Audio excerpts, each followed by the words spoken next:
Si us voleu posar ben forts i escalar com el que més, en el projecte de bricolatge d'avui us ensenyo a fer una multipresa portàtil.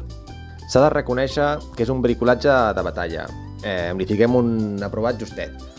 Així que el vídeo serà un pim-pam, ben curtet i amb poca edició. Per iniciar el projecte, agafo un tac de fusta que obtinc de desmuntar un paler i el primer pas és polir-lo bé amb l'orbital per eliminar totes les impureses i que tingui un tacte ben llis. A continuació, marco les diferents profunditats que hauré de fer amb la fresadora. Amb la fresadora començo fent el contorn, però com no tinc gaire domini, en el moment de fer les diferents profunditats no ho acabo de deixar gaire igualat.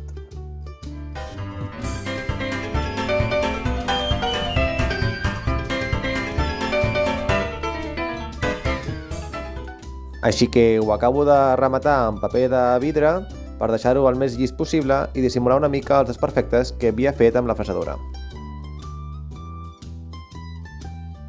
Amb el trepant de banc li faig els dos forats per on fer passar la corda que aguantarà els pesos i ens permetrà entrenar i ser millors escaladors. Per finalitzar-ho li faig una capa de vernís per deixar-li un millor acabat i que sigui més resistent a la intempèrie i als cops. I així és com ha quedat. La multipresa realment funciona, però tot i això no deixa ser un nyap. Així que si aquest vídeo arriba als 100 m'agrades, faré un vídeo llarg per YouTube i ho faré molt més ben polit. Si has arribat fins aquí i t'agrada aquest tipus de contingut, subscriu-te i dona-li like per veure'n més.